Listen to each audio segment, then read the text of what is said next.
Namaskar.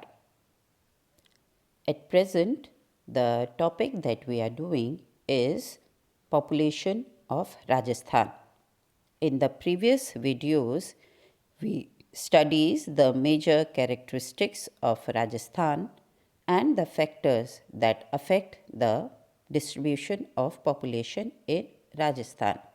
Today, we will study the population distribution regions of the state. हम राजस्थान की जनसंख्या का अध्ययन कर रहे हैं। हमारे प्रीवियस वीडियोस में हमने राजस्थान की जनसंख्या के कुछ मेजर कैरेक्टरिस्टिक्स का अध्ययन किया और जनसंख्या को प्रभावित करने वाले प्रमुख कारकों का अध्ययन किया। आज हम राजस्थान के जनसंख्या प्रदेशों का अध्ययन करेंगे। आप सभी जानते हैं कि जनसंख्या का वितरण किसी भी क्षेत्र में समान नहीं होता है। कुछ क्षेत्रों में जनसंख्या अधिक पाई जाती है और कुछ क्षेत्रों में जनसंख्या कम या बहुत कम पाई जाती है। हमारे राज्य राजस्थान में भी यह लागू होता है। हमारे राज्य के कुछ क्षेत्रों में जनसंख्या अत्यधिक पाई जाती है, कुछ क्षेत्रों में जनसंख्या का घनत्व बहुत कम है। जैसा कि हमने हमारे प्रीवियस वीडियोस में देखा था कि राजस्थान का 2011 की जनसंख्या के अनुसार जनसंख्या का जो घनत्व था वह था 201 व्यक्ति प्रति वर्ग किलोमीटर। और आज हम राजस्थान के जनसंख्या घनत्व के अनुसार किस प्रकार से राज्य को विभिन्न क्षेत्रों में विभाजित किया जा सकता है उसका अध्ययन करेंगे। जनसंख्या वितरण और घनत्व के अनुसार राज्य को अध्ययन की सरलता के लिए हम 3 प्रकार के प्रदेशों या क्षेत्रों में विभाजित कर सकते हैं। उच्च जनसंख्या घनत्व वाले क्षेत्र, जिनमें जनसंख्या का घनत्व राज्य के औसत जनसंख्या घनत्व जो है 201 व्यक्ति प्रति वर्ग किलोमीटर से अधिक पाया जाता है वाले क्षेत्र। राज्य में जो पूर्वी मैदानी प्रदेश हैं वो उच्च या अधिक जनसंख्या घनत्व वाले क्षेत्र हैं। इन मैदानी भागों में समतल क्षेत्र पाए जाते हैं। यहाँ की मृदा उर्वर मृदा है। यहाँ सिंचाई के लिए जल उपलब्ध है नदियों के द्वारा। क्योंकि यह समतल क्षेत्र है इसलिए यहाँ पे आवास और कार्यालयों तथा औद्योगिक प्रतिष्ठानों का विकास सरल है। इसी तरह आवागमन के सर्वत्र और सुगम सुविधा यहाँ उपलब्ध है और इसलिए यहाँ पर रोज़गार के साधन भी उपलब्ध हैं। इन्हीं कारणों से इन क्षेत्रों में जनसंख्या का घनत्व अधिक पाया जाता है। यह घनत्व राज्य के औसत घनत्व से अधिक है। सर्वाधिक जनसंख्या घनत्व वाले जो जिले हैं वे हैं जयपुर, भरतपुर, दौसा, अलवर, सीकर, धौलपुर और झुंझुनू। मध्यम जनसंख्या घनत्व वाले क्षेत्र, जिन क्षेत्रों में जनसंख्या का घनत्व 100 व्यक्ति प्रति वर्ग किलोमीटर से 200 व्यक्ति प्रति वर्ग किलोमीटर तक है, वे मध्यम जनसंख्या घनत्व वाले क्षेत्र हैं। राजस्थान का दक्षिण पूर्वी पठारी प्रदेश मध्यम जनसंख्या घनत्व वाला क्षेत्र है। यहाँ इस पठारी प्रदेश में कई नदियाँ इस क्षेत्र को सिंचित करती हैं और उनकी वजह से कहीं कहीं उपजाऊ भूमि पाई जाती है। बांधों के कारण यहाँ सिंचाई की सुविधा उपलब्ध है। यह क्षेत्र औद्योगिक दृष्टि से भी राज्य के विकसित क्षेत्रों में आता है और इसलिए यहाँ पर मध्यम जनसंख्या घनत्व पाया जाता है क्योंकि यहाँ रोज़गार की सुविधाएं उपलब्ध हैं। इसी तरह अरावली पर्वतीय प्रदेश भी मध्यम जनसंख्या वाला क्षेत्र है। यहाँ पर भी नदियों और उन पर बने बांधों से सिंचाई और जल सुविधाएं उपलब्ध हैं। यह क्षेत्र खनिज संपदा में संपन्न क्षेत्र है, इसलिए यहाँ पर खनन उद्योग विकसित हुआ है। मध्यम जनसंख्या घनत्व वाले प्रमुख जिले हैं बारा, बूंदी, चित्तौड़गढ़, कोटा, झालावाड़, डूंगरपुर, बांसवाड़ा, अजमेर और सिरोही।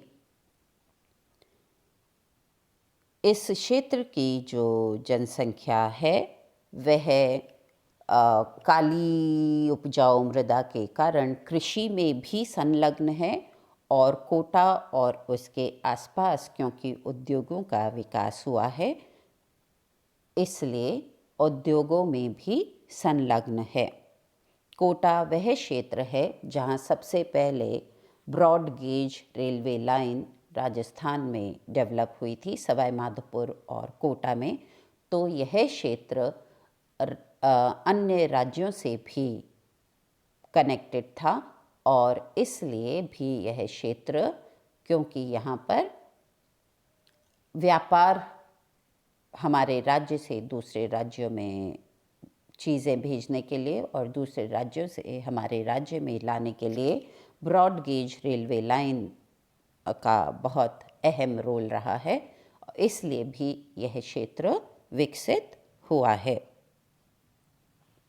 कम या निम्न जनसंख्या घनत्व वाले क्षेत्र जहाँ पर जलवायु अनुकूल नहीं होती है, बहुत उष्ण होती है, बहुत शुष्क होती है, बहुत ठंडी जलवायु होती है, बहुत गर्म जलवायु होती है, जहाँ बरसात बहुत अधिक होती है या बरसात बहुत कम होती है, ऐसे क्षेत्रों में जनसंख्या कम निवास करती है।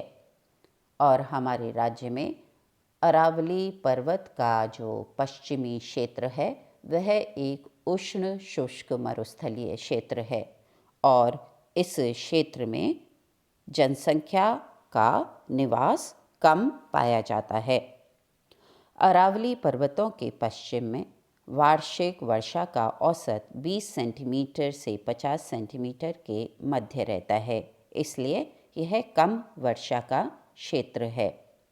तापमान अत्यधिक रहते हैं। गर्मी में तापमान 50 डिग्री सेंटीग्रेड से ऊपर पहुंच जाते हैं और सर्दियों में रात का तापमान 0 से कम हो जाता है। धरातल की दृष्टि से भी यह एक बालू का स्तूप युक्त क्षेत्र है, जहाँ पे कि जो बालू का स्तूप हैं वो स्थानांतरित स्तूप हैं। इसलिए जलवायु की विषमताओं के कारण धरातल रेतीला और असमतल होने के कारण यह क्षेत्र कृषि के लिए कम उपयुक्त क्षेत्र है।